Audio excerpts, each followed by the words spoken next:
앞으로 몇 주 뒤면 호주 부동산 시장에 큰 변화가 찾아옵니다.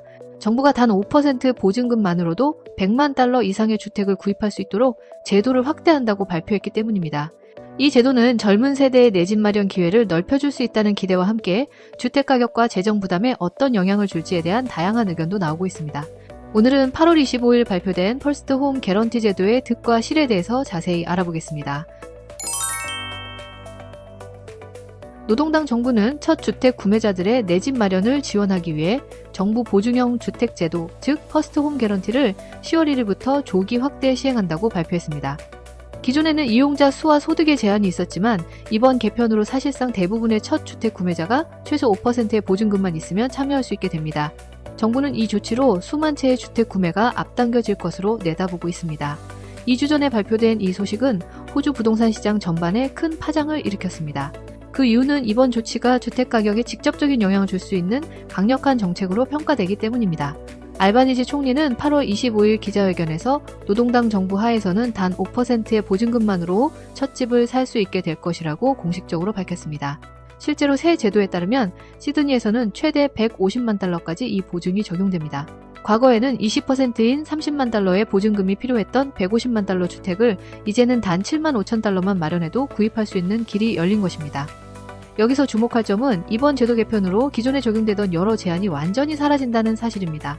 지금까지는 퍼스트 홈 개런티를 통해 집을 살 수 있는 사람이 연간 약 5만 명으로 한정되어 있었고 신청 가구 소득도 개인 12만 5천 달러, 부부 합산 20만 달러 이하라는 조건이 붙어 있었습니다. 따라서 소득이 높거나 이미 구매자 수가 한도를 넘어선 경우에는 제도의 혜택을 받을 수 없었습니다. 그러나 10월 1일부터는 이런 제한이 모두 폐지됩니다. 이제는 소득이 수백만 달러에 이르는 고소득자라도 첫 주택 구매자라면 누구나 이 제도를 활용할 수 있게 되는 것입니다. 이 변화는 실제 숫자로 보면은 그 차이가 더 분명해집니다. 예를 들어 브리즈번에서는 과거 100만 달러 주택을 구입하려면 최소 20만 달러의 보증금을 모아야 했습니다.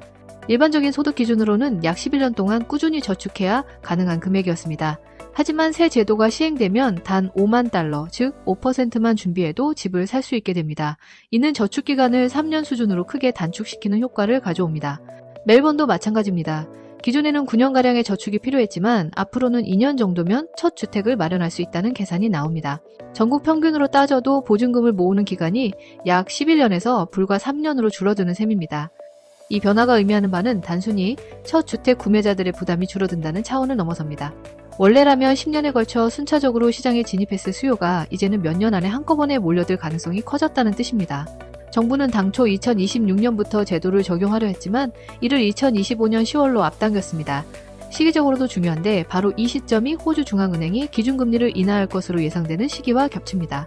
즉 대출 비용이 낮아지는 상황에서 수요를 의도적으로 앞당기게 되면 저금리와 제도적 지원이 맞물려 단기간에 폭발적인 수요가 쏟아져 들어올 수밖에 없는 구조가 만들어지는 것입니다.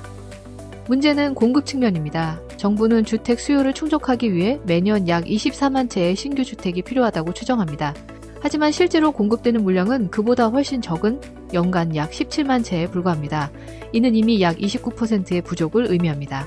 2024년 신축주택 착공 건수는 16만 8천 채에 머물렀는데 이는 10년 만의 최저 수준이었으며 업계에서는 2025년 수치가 이보다 더 낮을 것으로 보고 있습니다. 건축 자재비 상승, 인력 부족, 승인 절차 지연 등이 복합적으로 작용하고 있기 때문입니다. 이런 상황에서 정부가 수요를 크게 늘리는 정책을 시행하는 것은 공급 격차를 더 악화시키는 결과로 이어질 수 있습니다. 흔히 말하는 불에 기름을 붓는 격이라는 표현이 적합합니다. 국가주택공급위원회 역시 이미 경고를 내놓았습니다. 위원회의 분석에 따르면 2029년까지 호주 전체 주택 공급은 정부가 설정한 목표치보다 약 26만 2천 채가 부족할 것으로 예상됩니다. 이는 이번 정책 발표 이전에 계산된 수치입니다. 제도가 확대되면서 수요가 더 당겨지게 되면 이 부족분은 더 커져 2030년대까지 이어질 가능성이 크다는 전망도 나옵니다. 즉, 공급이 뒷받침되지 않는 상황에서 수요만 앞당기게 되면 단기적으로는 시장 과열과 가격 상승, 장기적으로는 구조적인 불균형이 심화될 위험이 있다는 점이 전문가들 사이에서 공통적으로 제기되고 있습니다. 재무부도 이번 퍼스트 홈 개런티 확대가 집값 상승 압력으로 작용할 가능성이 있다고 인정했습니다. 정부는 향후 6년 동안 주택가격이 0.5% 정도 오를 것이라고 예상하지만 여러 독립 전문가들은 이보다 훨씬 높은 상승폭을 전망하고 있습니다. 예를 들어 레터럴 이코노믹스가 분석한 결과는 향후 첫 해에만 3.5%에서 6.6%, 일부 특정 지역에서는 최대 9.9%까지 오를 수 있다는 예측을 내놓았습니다. 시드니 등 일부 도심 인기 지역에서는 단기적으로 28,000에서 9만 달러 정도의 가격 상승이 예상될 정도입니다. 은행들 역시 2025-2026년 주택 가격 전망치를 상향 조정했는데 웨스트팩은 2026년 9% 상승, AMP는 8에서 10% 상승을 예측했으며 이는 제도의 확대, 낮은 공급, 긍정적인 소비 심리와 고용 임금 흐름 등이 복합적으로 작용한 결과로 평가했습니다. 이 제도의 중요한 개념 중 하나는 정부가 최대 15%까지 보증한다는 구조입니다. 여기서 많은 사람들이 오해하는 부분이 바로 보증이라는 단어입니다. 이 스킴의 보증은 집값이 떨어졌을 때 구매자를 보호해주는 보증이 아니라 은행을 보호해주기 위한 장치입니다. 예를 들어 100만 달러짜리 집을 구입한다고 가정해보겠습니다. 보증금은 5%인 5만 달러만 내고 나머지 95만 달러를 대출받아서 집을 구매합니다. 그런데 집값이 80만 달러까지 떨어지고 그 사이 대출자가 상환을 못해 강제 매각이 이루어진다면 어떻게 될까요? 집은 80만 달러에 팔리지만 여전히 갚아야 할 대출금은 95만 달러입니다. 즉, 매각 금액으로는 대출을 전부 갚을 수 없는 상황이 되는 것입니다. 이때 차익인 15만 달러는 은행의 손실인데 정부 보증은 바로 이 손실분을 대신 메워주기 위해 세금을 사용하게 됩니다. 따라서 은행은 손실을 줄일 수 있지만 국민 세금이 그만큼 투입되는 것입니다. 다만 이 과정에서도 대출받은 사람은 여전히 대출 전액에 대한 상환 책임을 지며 신용불량 등의 불이익과 법적 부담도 그대로 떠안게 됩니다. 결국 구조적으로 보면 집값이 오르면 대출자는 적은 보증금으로 큰 차익을 얻을 수 있지만 집값이 떨어져 손실이 발생하면 그 부담은 정부의 보증을 통해 납세자가 대신 지게 되는 것입니다. 즉, 이익은 개인이 가져가고 손실은 국민 세금으로 보전되는 구조라는 말이 나오는 이유가 바로 여기에 있습니다. 이처럼 정부 보증이 은행을 지켜주기 위해 세금을 사용하는 구조라는 점에서 전문가들의 반응도 엇갈리고 있습니다. 호주 부동산 애널리스트 카메론 쿠션은 이 정책은 단기적으로는 시장 진입 장벽을 낮춰줄 수 있지만 근본적으로 공급이 뒷받침되지 않는 상황에서는 수요만 늘어나기 때문에 결과적으로 집값을 더 끌어올리고 경쟁을 심화시킬 것이라고 경고했습니다. 실제로 그는 이번 제도가 젊은 세대 일부에게는 기회를 제공하겠지만 동시에 이미 주택을 소유한 사람들의 자산 가치를 더 높여주는 효과를 낳을 것이라고 지적했습니다. 그라탄 연구소 역시 이 제도의 방향성에 대해 비판적입니다. 연구소는 이미 충분한 소득과 자산을 가진 사람들이 이 제도를 활용할 가능성이 높아 정작 내 집 마련이 어려운 계층에게 돌아가야 할 지원이 엉뚱한 곳으로 흘러갈 수 있다며 정책의 역진성을 강조했습니다. 쉽게 말해 꼭 필요한 사람보다는 어차피 집을 살 수 있었던 계층에게 추가적인 혜택이 주어질 수 있다는 지적입니다. 독립연구센터의 피터 튤립은 더 직설적입니다. 그는 이 구조는 집값이 오르면 대출자가 큰 차익을 챙기지만 집값이 떨어져 손실이 발생하면 그 부담은 정부 보증을 통해 결국 납세자가 지게 되는 것이라며 이른바 이익은 사유화되고 손실은 사회화되는 구조라고 비판했습니다. 정부는 제도의 장점으로 첫 해에만 주택담보대출보험료 LMI를 약 15억 달러 절약할 수 있다고 강조합니다. 하지만 이는 단순히 민간보험사에 지급될 비용을 줄이는 대신 똑같은 위험을 국민 세금으로 전가하는 방식일 뿐이라는 반론이 제기되고 있습니다.